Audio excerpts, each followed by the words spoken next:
Okay, I'm gonna try this again. My name is Mun Larimer. I'm running for President of the United States. Boring information, you can find me on Facebook or YouTube. I am running in 2020. Today's topic is going to be about foreign relations. Quick tangent, the reason why I said I'm going to try this again, I've already tried this once today and my SD card was full, so I had to reshoot. So here we are. Foreign relations. Basis of my policy is going to be on peace. We are, whether we like it or not, a military state. We spend 6 times the amount on defense than what we do on education. That warrants us to be called a military state. $750 billion on defense, $140 billion on education. What are we protecting if it's not our own intelligence? One would have to wonder. But we don't necessarily need to get into that right now. What we need to get into is foreign relations. We're going to start with different parts of the world. First part I'd like to start with, because it's the easiest, is Europe. All we really need to do there is strengthen our bonds with Europe and let them know that we are committed to a peaceful world. That's it. You know, let them know that they can count on us and that we're there. Blah blah blah. That's really it. You know, we don't have a lot of negative ties in Europe, but we need to show our commitment to them, and it needs to be reciprocated, obviously. But it needs to be in a peaceful way. We don't need to demand cooperation. That's not peaceful. We're going to move right on to Russia. Russia is a nation I think that America should become allies with.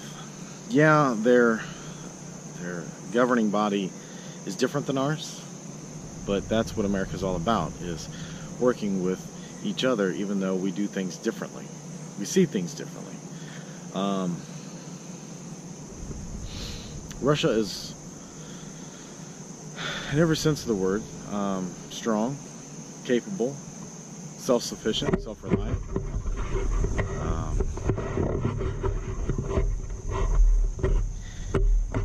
There is no reason why America can't get along with Russia.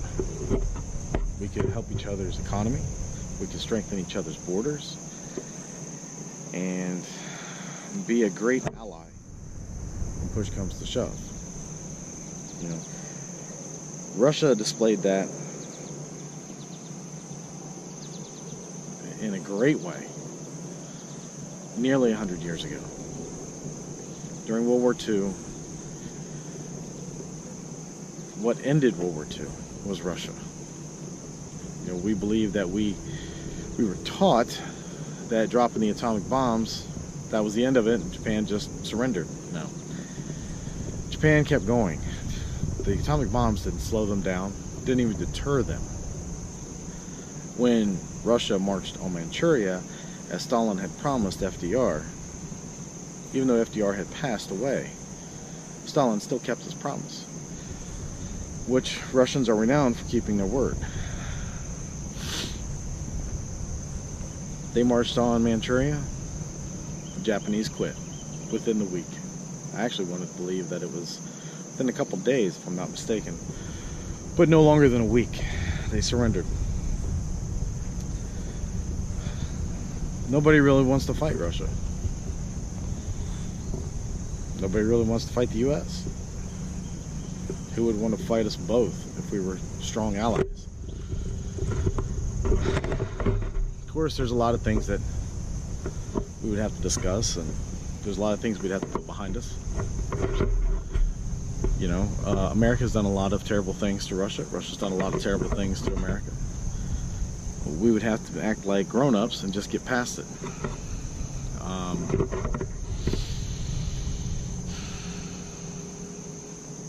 with that being said, I'm just going to move right on to the rest of Asia, which is a little dicey because we have strong allies in South Korea and we have not so strong allies in North Korea. So, but like I said, the basis of what I want to do is peaceful. So it would definitely have to be nation by nation, but we'd have to strengthen our bonds with our allies, and we'd have to bring peace with those who deem us as the enemy. Best way to make peace is to talk. It's not to point a gun. I'm not saying that peace is going to happen every time. I am not naive. I know there's people that are just going to hate us just to hate us. But if we work hard, we can end a lot of conflict. Not that the State Department isn't working hard. I'm not saying that at all. But when comments are coming off the cuff without any type of regard as to other nations' possible reactions, it makes their job a lot tougher. That's good English for you, isn't it? Anyway, we're going to move on. Move on to Africa.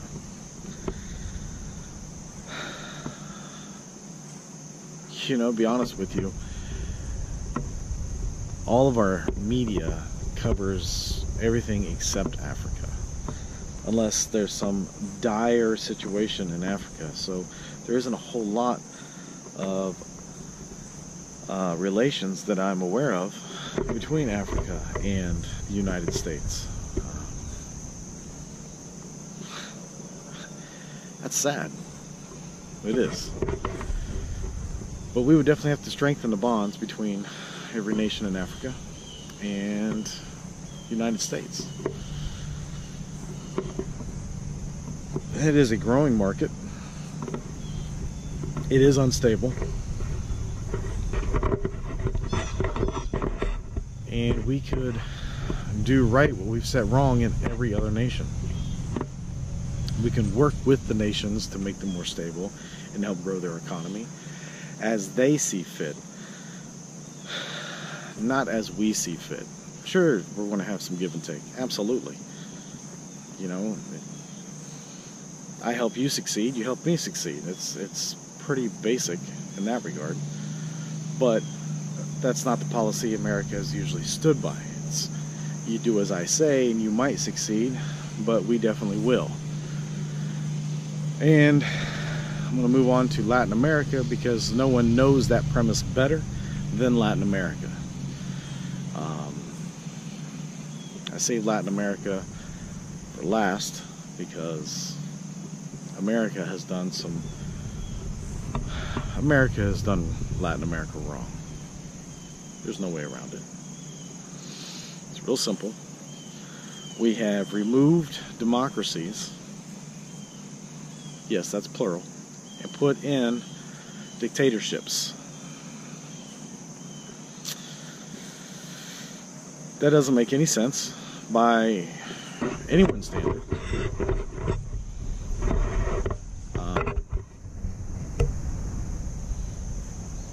We've incited revolution. We've done a lot of wrong in Latin America. I would formally apologize as President of the United States. I'm formally apologizing now as a candidate for President of the United States.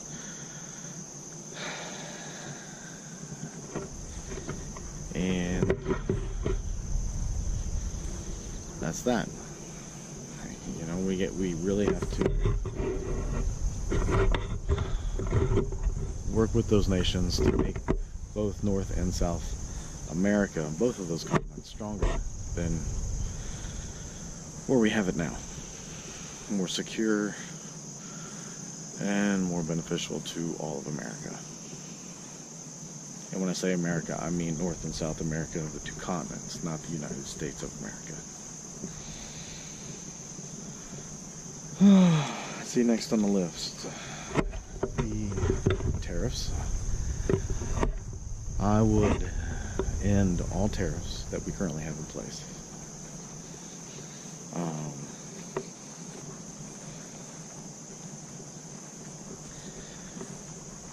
Okay, take a pause. Let's see. Oh, yes.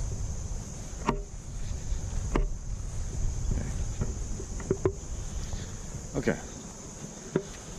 I would end all tariffs here in the United States that are being imposed currently. It's causing basically a trade war. We put an end to all that. Instead, we begin to talk with everyone about dumping, which is the real problem. In that companies will saturate a market with whatever said product. We'll use honey, for example. Not because I'm trying to incite anything with China, but honey is the one subject that I know a little about. But when a company or a group of companies decides to saturate other markets with its product, I understand they're looking out for profits, they're trying to grow, I understand that. But when it destroys other nations' ability to grow their own market and employ their own people, then it becomes an issue. As a token of my dedication to becoming President of the United States and my commitment to diplomacy, I like to throw a little token of what I'm thinking out there. And basically, currently I have three categories: a 70-30, 50-50, and a 30-70. Did I say that right? 70-30, 50-50, 30-70, just to be clear. Those are percentages. It is a market cap per item per nation. Each nation would set their own market cap for each item that they import. Now, what do the numbers mean? Well, if the nation can produce 70% of its own market, then all it needs to import is 30%. Once that 30% is met every quarter, no more of that item can be imported. That way, people in that nation can still employ people of that nation in that market. And that nation can still reap the benefits of their companies. So we're not destroying companies. We're not destroying nations. We're not doing any of that. The companies that do the dumping, yeah, they're going to have problems, but you know, if you do something wrong, you're going to pay the price. My idea is their price they're going to have to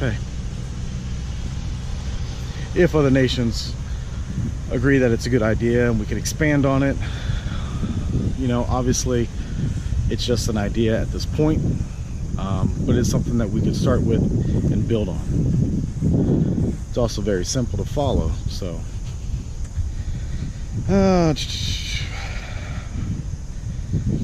let's see.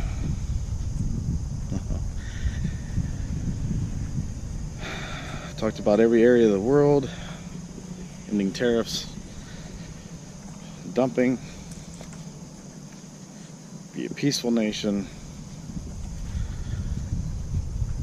Last but definitely not least, and this is for Vladimir Putin specifically, because I've already pointed him out.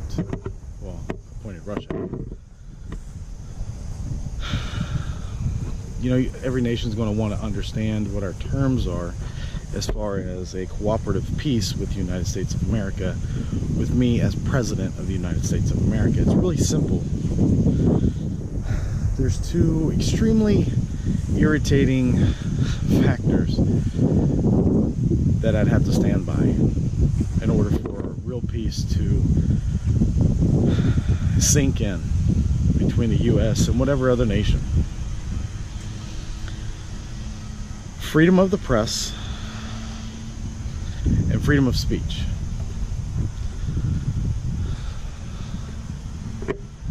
Those two things are extremely irritating. Sometimes you don't want to hear what other people have to say. And sometimes you don't want to report it. You know, it makes you look bad. But it's not about making an individual look bad. It's about keeping people informed so that bad decision doesn't develop into a major problem.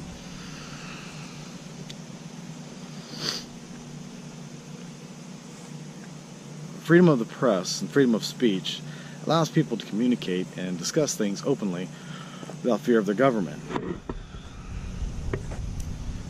The United States is not a good example of that. If you disagree, ask JFK.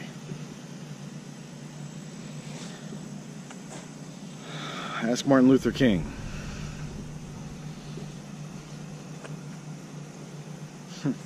Ask Abraham Lincoln.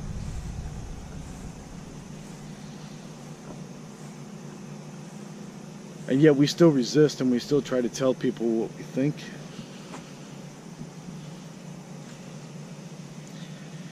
And sometimes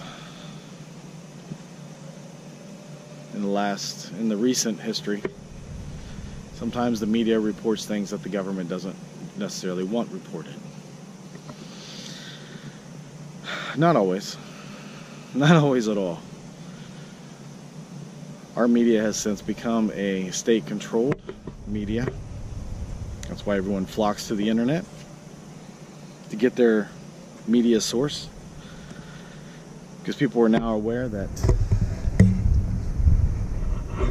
the CIA and maybe other agencies, most likely other agencies, has people in the media that controls it.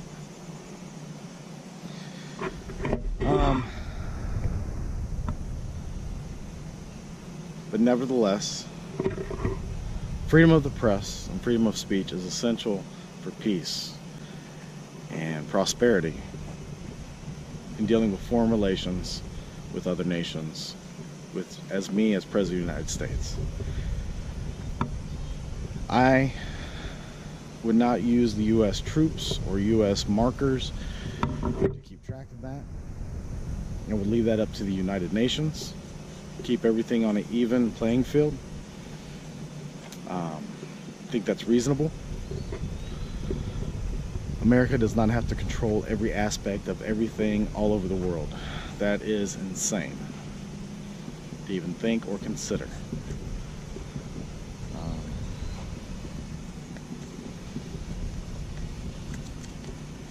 Yeah, that's it.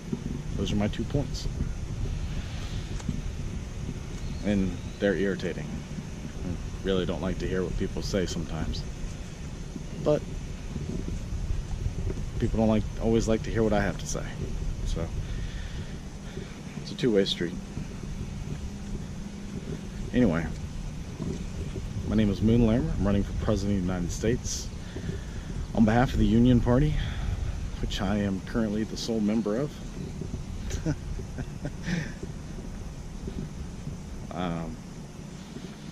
Thank you, ladies and gentlemen, and we'll talk to you next time.